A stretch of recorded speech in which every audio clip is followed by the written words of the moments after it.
আল্লাহর এমন কিছু বিধান আছে যেগুলি শুধু বিশ্বাস করলেও হয় না, আর শরীরের বাহ্যিক অঙ্গের দ্বারা পালনও করা যায় না, বরং বিশ্বাসও করতে হয় অন্তরের দ্বারা, পালনও করতে হয় অন্তরের দ্বারা।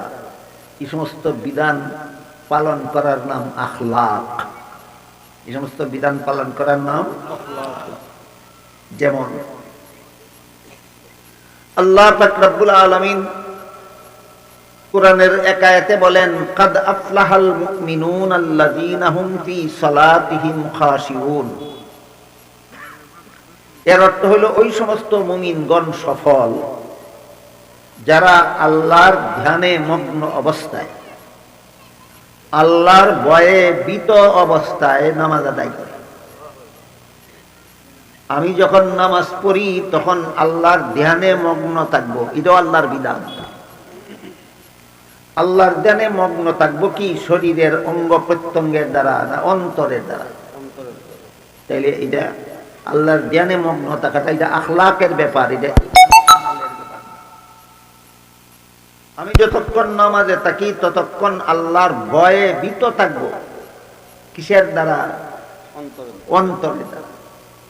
তাইলে আল্লাহর ধ্যানে মগ্ন থাকা, আল্লাহর ভয়ে ভীত থাকা, এটা ঈমান আমলের ব্যাপার না আখলাকের ব্যাপার।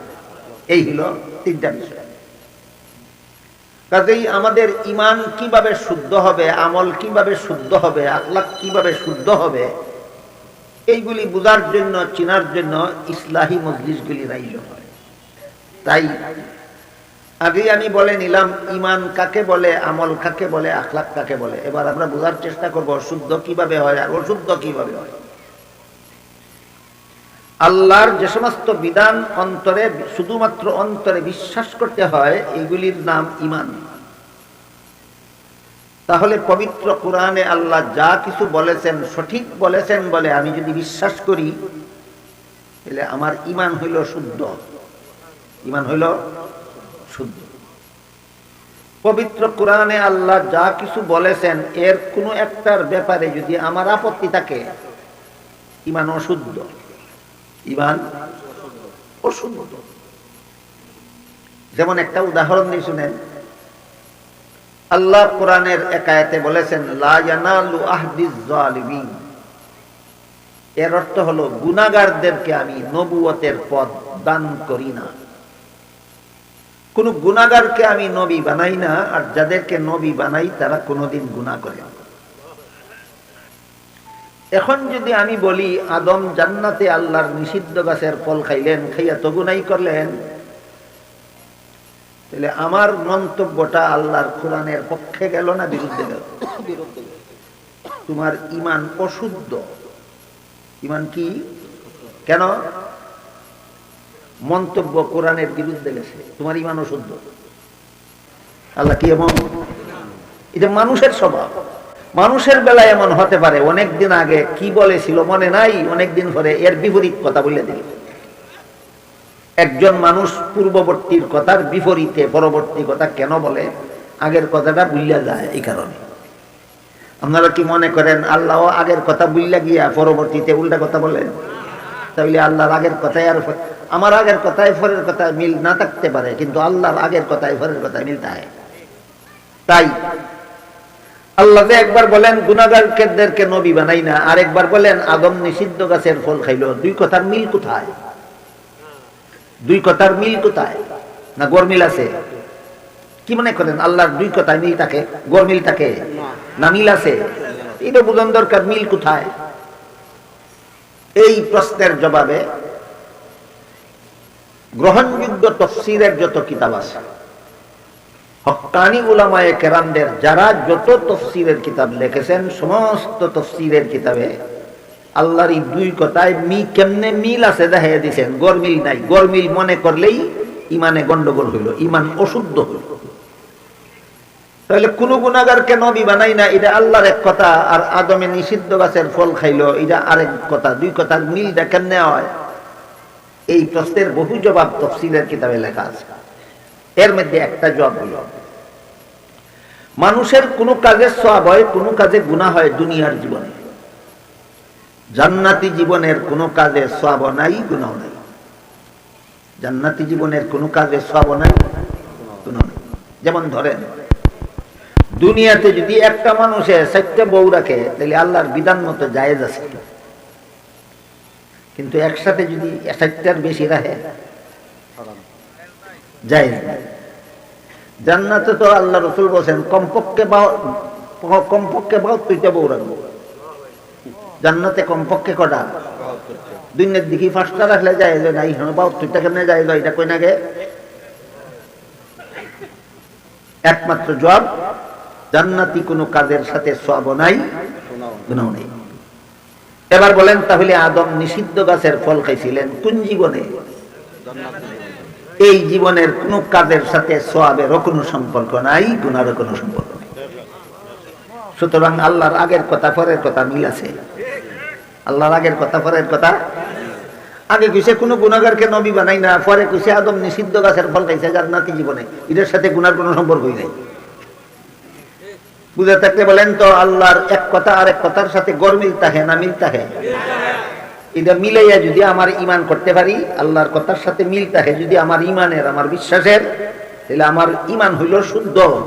আর আমার ঈমান আকীদার কোনো কথা যদি আল্লাহর কথার সাথে গড় মিল দেখা দেয়, আমার ঈমান অশুদ্ধ। ঈমান শুদ্ধ করাও ইসলাহের একটা অংশ। ঈমান শুদ্ধ করাও ইসলাহের একটা অংশ। যেমন ধরেন আজকের এই মাহফিলে আসার আগ পর্যন্ত কেউ যদি মনে মনে এই কথা ধারণা করে থাকেন যে আদম জান্নাতে নিষিদ্ধ গাছের ফল খাইয়া গুনাহ করছিল, আজকের কথায় কি বললেন? গুনাহ করছিল না সেটা গুনাহ ছিল না, আজকে শুদ্ধ হইল। অতদিন আপনার ঈমান ছিল অশুদ্ধ, আজকে ঈমান হইল শুদ্ধ। সহজ একটা উদাহরণ দিলাম, যদি আপনারা বলেন একটু গভীর মনোযোগে শুনবেন। আর একটা কঠিন উদাহরণ দিন, এটা ঈমান শুদ্ধ অশুদ্ধ যাচাই করার একটা ব্যাপার। সেটা হলো আল্লাহ পাক রব্বুল আলামিন কুরআনের বহু আয়াতে বলেছেন যে আমি সর্বত্র বিরাজমান। আল্লাহ সবখানে আছেন। এক আয়াতে বলেন ওয়া হুয়া মাআকুম আইনামা কুনতুম, তোমাদের যে যখন যেখানেই থাকো আল্লাহ তার সাথে তখন সেখানেই থাকে। অন্য আয়াতে বলেন ওয়ামা কুন্না গায়বিন, আমি কোথাও অনুপস্থিত নই। আল্লাহ কোথাও অনুপস্থিত না। বুঝা থাকলে বলেন তো যিনি কোথাও অনুপস্থিত না তিনি উপস্থিত কোথায়? সর্বত্র বিরাজমান। এমন হাদিস শরীফে রাসূল করিম সাল্লাল্লাহু আলাইহি ওয়াসাল্লাম বলেন ইন্না লা তাদউনা আসাম্মা ওয়ালা গায়বা, তোমরা যে আল্লাহকে ডাকো তিনি বধির নন, তিনি অনুপস্থিত নন। যে কোনো বান্দা যে কোনো সময় আল্লাহকে ডাকে, আল্লাহ সাথে সাথে শুনে এবং জবাব দেয়। এবং তুমি যেখান থেকেই আল্লাহকে ডাকো আল্লাহ সেখানেই আছেন। এইসব আয়াত এবং হাদিসের দ্বারা আমরা একটা কথা পাইলাম যে আল্লাহ সর্বত্র বিরাজমান। কিন্তু আয়াতগুলির ব্যাখ্যায় উল্লেখ আছে তাফসীরের কিতাবে। আল্লাহকে যে কোরআনে হাদিসে বহু ক্ষেত্রে সর্বত্র বিরাজমান বলা হয়েছে, এটা হলো আল্লাহর গুণগত ব্যাপার। আল্লাহ গুণগতভাবে সর্বত্র বিরাজমান, সাথে এই কথাটা থাকতে হবে। শুধু যদি বলেন সর্বত্র বিরাজমান তাহলে আরেকটা সমস্যায় পড়বেন, যার সমাধান খুঁজে পাবেন। এই জন্য আল্লাহ গুণ, আল্লাহ যে সর্বত্র বিরাজমান এটা হলো গুণগতভাবে। কিভাবে? গুণগতভাবে। আরেকটা হলো আল্লাহ সত্তাগতভাবে। আল্লাহ সত্তাগতভাবে অতীতেও কোন স্থানে অবস্থান করেননি, বর্তমানেও কোন স্থানে অবস্থান করেন না, ভবিষ্যতেও করবেন না। আল্লাহ সদা সর্বদা স্থান ছাড়া আল্লাহর সত্তা অবস্থান করে।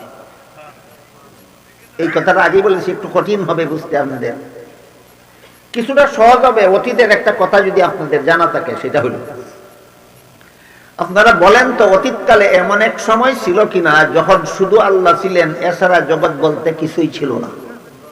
ছিল কি? ছিল। অতীতে এমন এক সময় ছিল যখন শুধু আল্লাহ ছিলেন আর কিছুই ছিল। জানেন না আপনারা? না জানেন না? জানতে হবে তো। হ্যাঁ হ্যাঁ, অতীতে এমন এক সময় ছিল আসমান ছিল না, জমিন ছিল না, চন্দ্র সূর্য ছিল না, আরশ ছিল না, পাতাল ছিল না, পাহাড় পর্বত ছিল না, মানব দানব জিন ফিরিস্তা কিছুই ছিল না, শুধু আল্লাহ ছিলেন। এবার বলেন, এমন এক সময় ছিল কিনা যখন আল্লাহ ছাড়া আর কিছুই ছিল না? ছিল। যখন শুধু আল্লাহ ছিলেন, কোন স্থান ছিল না, তখন কি আল্লাহ স্থানে ছিলেন না স্থান ছাড়া? স্থান ছাড়া। স্থান নাই, স্থানে থাকবেন কিভাবে? স্থান তো নাই, স্থান তো নাই, তাহলে স্থানে থাকবেন কিভাবে? সমস্ত স্থান সৃষ্টি করার আগে যেভাবে আল্লাহ স্থান ছাড়া ছিলেন, এখনো আল্লাহ সত্তাগত ভাবে স্থান ছাড়াই আছেন। অনন্তকাল পর্যন্ত আল্লাহ সত্তাগত ভাবে স্থান ছাড়াই থাকেন। কাজেই আল্লাহ থাকার অবস্থা দুইটা, একটা গুণগত ভাবে, একটা সত্তাগত ভাবে। গুণগত ভাবে আল্লাহ সর্বত্র বিরাজমান, আর সত্তাগত ভাবে আল্লাহ কখনো কোনো স্থানে অবস্থান করেন না। সত্তাগত ভাবে কোন স্থানে অবস্থান করেন না কেন? কারণ যে সত্তাগত ভাবে কোন স্থানে অবস্থান করে, সে ওই স্থানের মুখাপেক্ষী হয়। হুজুর চেয়ারে বসা আছে, হঠাৎ করে ওনাকে না জানাইয়া চেয়ারটা সরাইয়া ফেললে বসা থাকবেন না, পরে যাবেন, তাহলে উনি চেয়ারের উপর নির্ভরশীল। নির্ভরশীল কিনা? আপনারা মাঠে বসা আছেন, মাটির উপর নির্ভরশীল কিনা? সামিয়ানাটা কুটির উপর বসানো আছে, সামিয়ানা কুটির উপর নির্ভরশীল কিনা? কুটি মাটির মধ্যে পুতা আছে, কুটি মাটির উপর নির্ভরশীল। এখন যদি আপনি বলেন আল্লাহ আরশে বসা আছেন, তাহলে আল্লাহকে আরশের নির্ভরশীল বানাইয়া দিলেন। কি বানাই দিলেন? আল্লাহ বলেন আল্লাহুস সামাদ, আল্লাহ নির্ভরশীল না, আপনি বানাই দিলেন নির্ভরশীল। আল্লাহ বলে দিছেন কোরআনে আমি নির্ভরশীল না, আর আপনি আল্লাহকে সত্তাগত ভাবে আরশে আছেন বলে আল্লাহকে আরশের নির্ভরশীল বানাইয়া দিলেন। ওই গেলগা আপনার ঈমান আকীদা গেলগা কোরআনের বিরুদ্ধে, অবিশুদ্ধ ঈমান। বলেন তো ঈমান কি শুদ্ধ করার দরকার আছে না নাই? যেহেতু আপনারা ইসলাহি মজলিস নাম দিয়েছেন, এই জন্য আমি দুই একটা উদাহরণ দেন। কিসের ইসলাহ করবেন এখানে? এক নম্বরে ঈমানের ইসলাহ করতে হবে। ঈমান কোথায় আমার অশুদ্ধ আছে, এটারে বিশুদ্ধ করতে হবে। দুই নম্বর আমলের ইসলাহ করতে হবে, আমল কোথায় আমার অশুদ্ধ আছে, এটারে বিশুদ্ধ করতে হবে। তিন নম্বর আখলাক, আখলাক কোথায় আমার অশুদ্ধ আছে, এটাকে বিশুদ্ধ করতে হবে।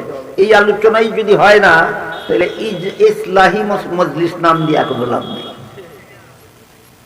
দ্বিতীয় উদাহরণটা যদি বুঝতে আপনাদের জন্য অনেক কঠিন হইয়া যায়, আজকের মতো দ্বিতীয় উদাহরণটা মুলতবি রাখেন। প্রথম উদাহরণটাই ধরেন, আল্লাহ এক আয়াতে বলেছেন গুনাহগারদেরকে নবী বানাই, আর এক আয়াতে বলেছেন আদম নিষিদ্ধ গাছের ফল খাইল। তখন এই পরের কথাটাতে আপনি কি আগের কথার বিরুদ্ধে দাঁড় করাবেন না মিল আছে? কেমনে কেমনে মিল হইল? মিল হওয়ার একমাত্র পথ তো আদমের জান্নাতি জীবনে কোনো মানুষের কোনো কাজে গুনাহ হয় না, আদমেও জান্নাতি জীবনে নিষিদ্ধ গাছের ফল খেয়েছিলেন, এটা গুনাহ নয়। সুতরাং আল্লাহর পরের কথায় আর আগের কথায় গরমিল নাই, মিল আছে। এই কথাগুলি যদি আমরা বুঝি এবং অন্তরে পোষণ করি, আগে যদি ভুল ধারণা তাকেও ওইটা যদি বর্জন করি, তাহলে ইমানের ইসলাহ হইল, ইমানের সংশোধন হইল। যদি ইমানের ইসলাহই না হয়, সংশোধন না হয়, তাহলে নাম দেওয়া ওই লাভ কি, আর আলোচনা করে এই লাভ কি? গেল ইমানের ইসলাহের ব্যাপারে সামান্য আলোচনা। এবার আমরা আমলের ইসলাহের ব্যাপারে কিছু আলোচনা করব। কোন মুমিন মুসলমানের আমল শুদ্ধ হওয়ার জন্য দুইটা শর্ত আছে। একটা শর্ত হইল আমলটা তার সহি নিয়তে করতে হবে, আর একটা শর্ত হইল আমলটা তার নবীর তরিকা মতে করতে হবে। এই আমলটা যে পদ্ধতিতে করতে নবী শিক্ষা দিতেন, ওই পদ্ধতিতে করতে হবে। বুঝে থাকতে বলুন তো, মুমিনের আমল শুদ্ধ হয় কত শর্তে? এক নম্বর শর্ত সহি নিয়ত, দুই নম্বর শর্ত নবীর তরিকা। এক নম্বর শর্ত সহি নিয়ত, দুই নম্বর শর্ত নবীর তরিকা। সহি নিয়ত বলতে আমরা কি বুঝবো? সহি নিয়ত বলতে বুঝবো আমি যত ভালো কাজ করি, যত নেক আমল করি, একটাও কোনো মানুষকে দেখাবার জন্য নয়, কাউকে খুশি করার জন্য নয়, একমাত্র আল্লাহকে খুশি করার জন্য। এই নিয়তটার নাম সহি নিয়ত। এখন আমি যদি হজ করি, মানুষ আমার হাজি সাহেব ডাকতো। আমি যদি নামাজ পড়ি, মানুষ আমার নামাজি কইতো। আমি যদি দান খয়রাত করি, মানুষে আমার দানবীর কইতো। নিয়ত সহি না গলত? এই আমল আল্লাহর কাছে গ্রহণযোগ্য নয়। মানুষকে দেখাইবার জন্য যে নামাজ পড়েন, এই নামাজ আল্লাহ কবুল করবে না।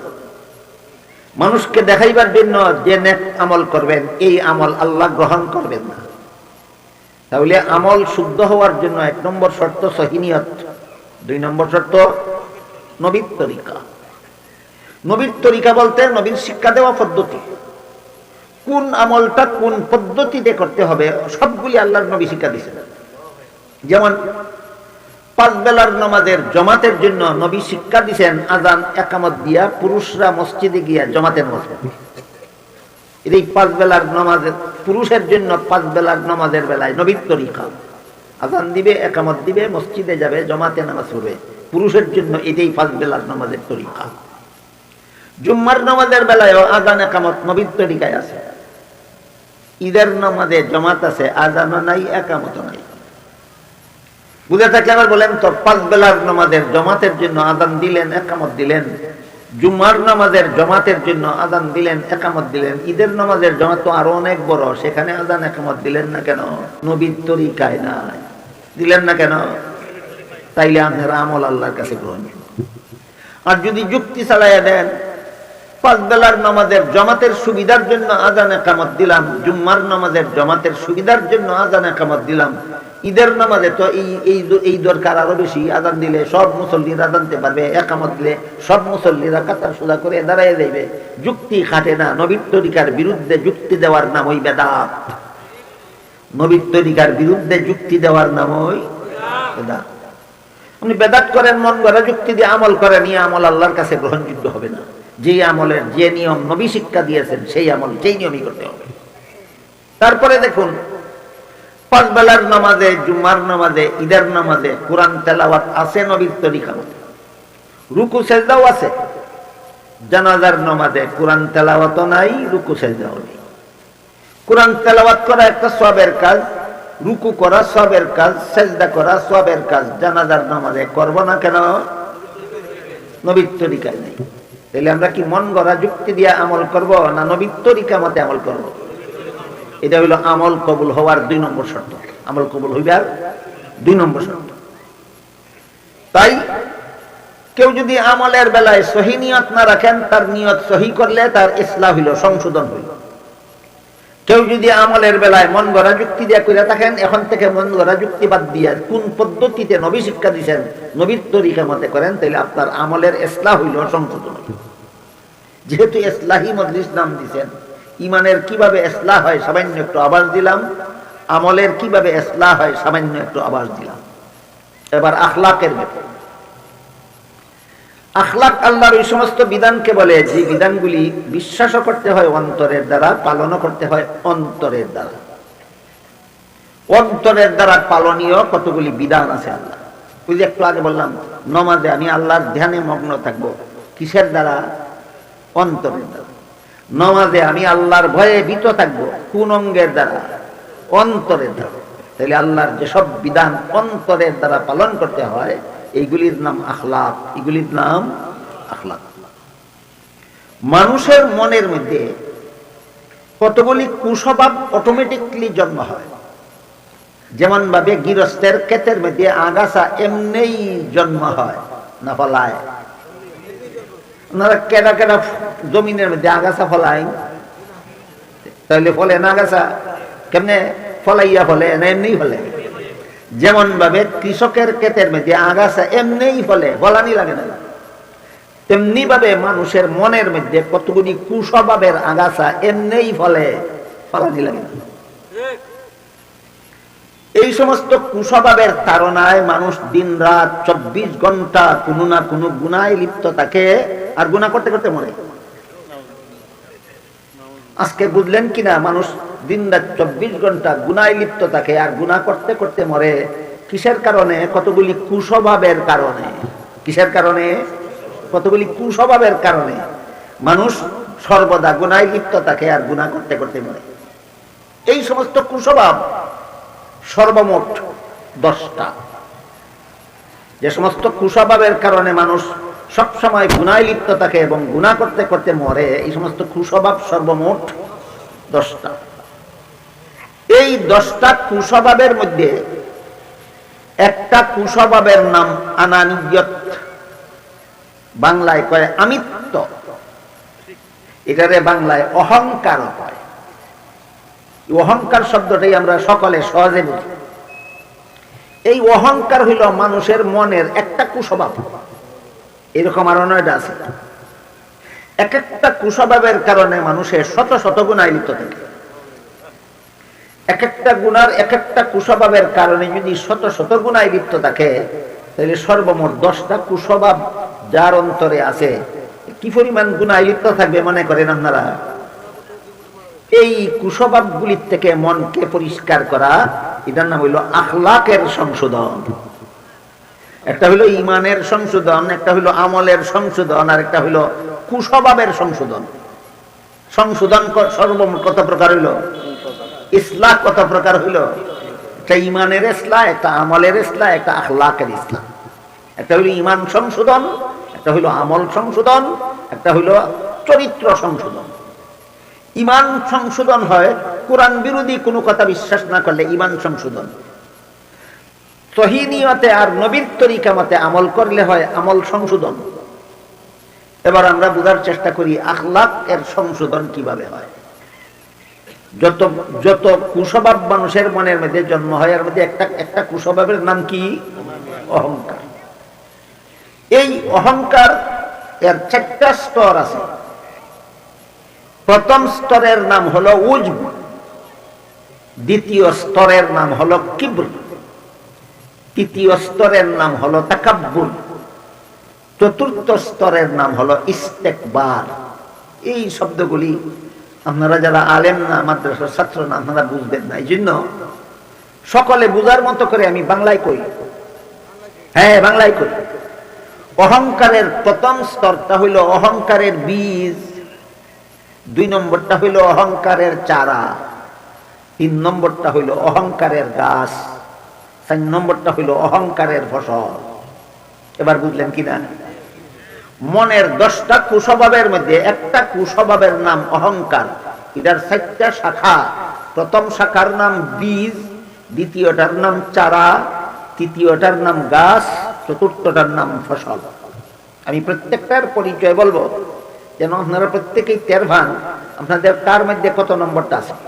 টের হবে, মনোযোগ দিয়ে শুনলে টের পাবেন আপনার মধ্যে কত নম্বরটা আছে। আপনি একা একা নিরিবিলি সংসারের সকল কল্পনা জল্পনার থেকে মনটারে মুক্ত করিয়া, সকল ধ্যান থেকে সংসারটারে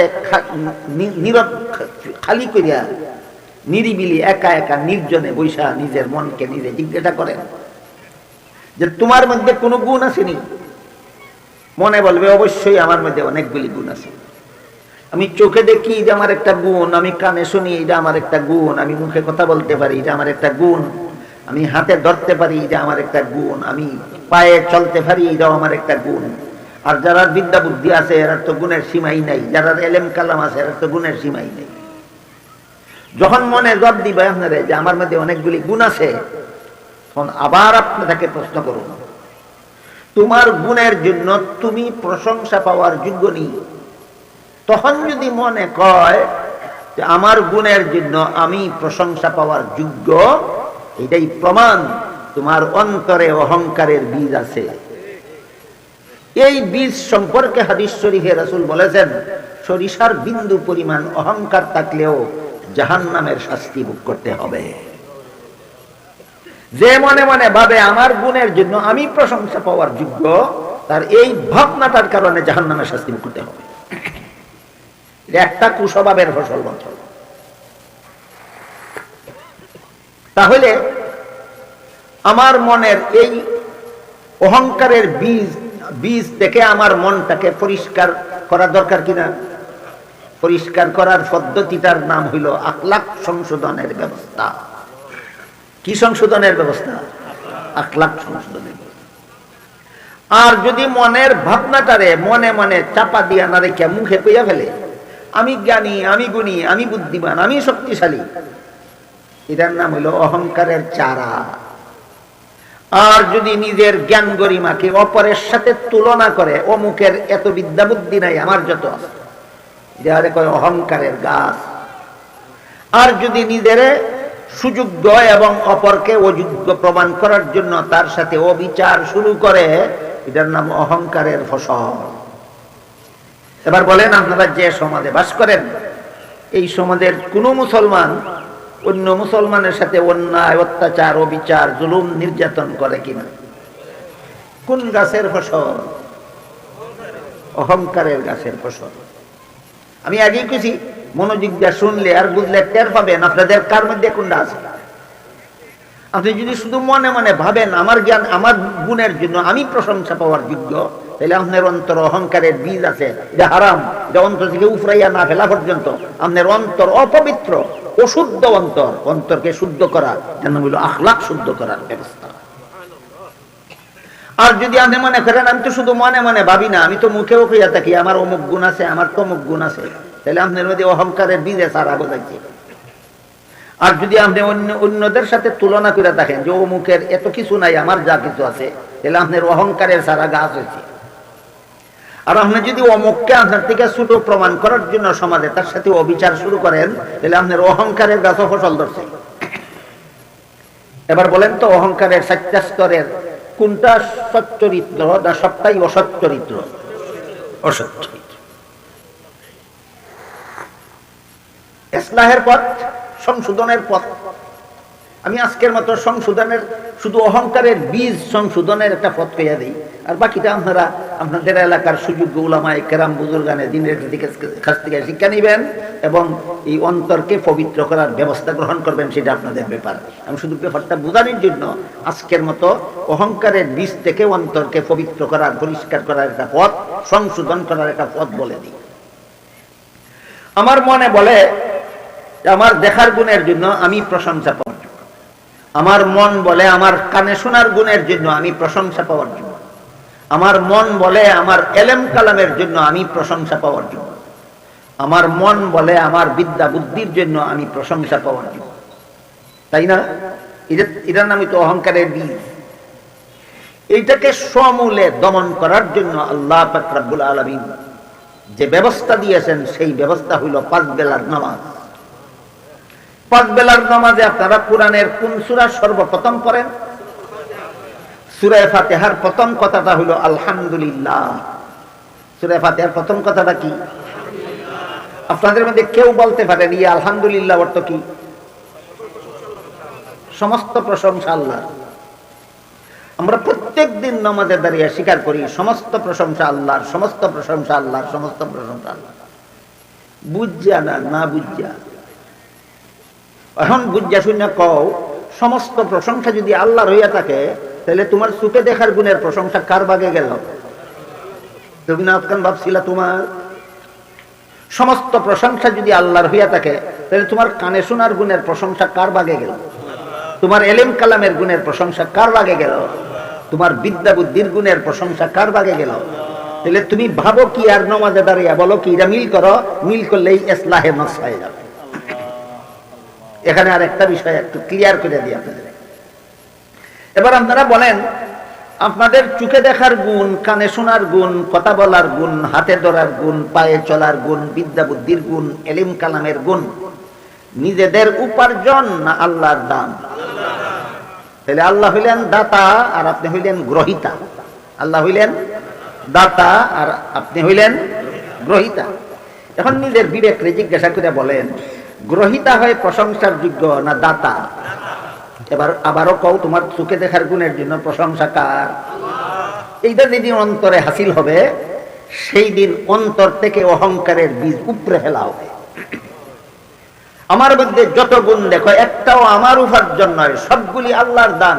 সুতরাং আমার চোখে দেখার গুণের জন্য প্রশংসা করতে হলে করতে হবে আল্লাহর, আমার কানে শোনার গুণের প্রশংসা করতে হলে করতে হবে আল্লাহর, আমার কথা বলার গুণের জন্য প্রশংসা করতে হলে করতে হবে আল্লাহর, আমার এলেম কালামের গুণের জন্য প্রশংসা করতে হলে করতে হবে আল্লাহর, আমার বিদ্যা বুদ্ধির গুণের জন্য প্রশংসা করতে হলে করতে হবে আল্লাহর। এই কথাটা যেদিন অন্তরে বদ্ধমূল হয়ে যাবে, সেই দিন থেকে অন্তর নিজের কোনো গুণের জন্য নিজেকে প্রশংসার যোগ্য মনে করবে না। আখলাকওয়ালার পুরস্কার পবিত্র জীবন না শুদ্ধ ঈমান, শুদ্ধ আমল, শুদ্ধ আখলাক? শুদ্ধ ঈমান, শুদ্ধ আমল, শুদ্ধ আখলাক। এবার আরেকটা কথা বলে শেষ করি। আল্লাহ যে বললেন পবিত্র জীবন দান করো। ঈমান যদি আমার বান্দার শুদ্ধ ঈমান হয়, যদি শুদ্ধ আমল হয়, যদি শুদ্ধ আখলাক হয়, তাহলে আমি আল্লাহ তাকে পবিত্র জীবন দান করব। মুফাসসিরিনে কেরাম তাফসীরের কিতাবে লিখেছেন এই পবিত্র জীবনের দুই ব্যাখ্যা। একটা হলো আখিরাতে পবিত্র জীবন, আর একটা হলো দুনিয়াতে পবিত্র জীবন। আখিরাতে পবিত্র জীবনের ব্যাখ্যা সুজা, জান্নাতি জীবন। বলেন আখিরাতে পবিত্র জীবনের ব্যাখ্যা কি? আমি আমার বান্দাকে আখিরাতে জান্নাতি জীবন দান করব যদি ঈমানটা শুদ্ধ হয়, আমল শুদ্ধ হয়, আখলাক শুদ্ধ হয়, তাহলে তার পুরস্কার আখিরাতে জান্নাত। আর একটা হলো পবিত্র জীবন, দুনিয়ার জীবন। দুনিয়ার পবিত্র জীবনের ব্যাখ্যা হলো ঈমান যার শুদ্ধ আছে, আমল যার শুদ্ধ আছে, আখলাক যার শুদ্ধ আছে, সে দুনিয়াতে যত বড় অভাবগ্রস্ত হোক না কেন, যত বড় বিপদগ্রস্ত হোক না কেন, যত বড় রোগে আক্রান্ত হোক না কেন, আল্লাহ তার অন্তরটাকে কখনো ঘাবড়াতে দেবেন না, তার অন্তরটা সান্ত্বনা দিয়া ভরপুর করে রাখবেন। এটা হলো দুনিয়ার পবিত্র জীবন। বিপদ হলে মন কিভাবে ঘাবড়ায় না, জটিল রোগে আক্রান্ত হইলে মন কিভাবে ঘাবড়ায় না, মারাত্মক রকমের অভাবে পড়লে মন কিভাবে ঘাবড়ায় না, যে লেকচার দিয়া বুঝাবার ব্যাপার নয়, তিন জিনিস সংশোধন করলে নিজেই বুঝে আসে। বলেন বুঝাবার ব্যাপার না বুঝার ব্যাপার? হ্যাঁ, অনেক বিষয় আছে, বুঝাবার ব্যাপার নয়, বুঝার ব্যাপার। যেমন ধরুন 5 বছর বয়সের একটা ছেলে যদি আমি 5 ঘন্টা লেকচার দিয়া বুঝাই, সাবালক কারে কয়? কত বছর বয়সে কত ঘন্টা লেকচার দিলেন, কি গুড়ার দিন বুঝবো? কিন্তু যেদিন সাবালক হইব নিজেই বুঝবো। তাহলে সাবালক কারে কয়? এটা বুঝানির ব্যাপার না বুঝনের ব্যাপার। ঠিক তেমনি ভাবে দুনিয়ার পবিত্র জীবন বুঝানির ব্যাপার নয়, বুঝনের ব্যাপার। ঈমানটা শুদ্ধ করো, আমল শুদ্ধ করো, আখলাক শুদ্ধ করো, নিজেই টের পাবা দুনিয়াতে পবিত্র জীবন কারে কয়। আল্লাহ আপনাদের আমাদের সবাইকে এই ঈমান, আমল, আখলাক শুদ্ধ করার মাধ্যমে দুনিয়াতে আখিরাতে পবিত্র জীবন লাভ করার তৌফিক দান করুন। সবাই বলুন আমিন। সুবহান রাব্বিকা রাব্বিল ইজ্জাতি আম্মা ইয়াসিফুন ওয়া সালামুন আলাল মুরসালিন ওয়ালহামদুলিল্লাহি রাব্বিল আলামিন।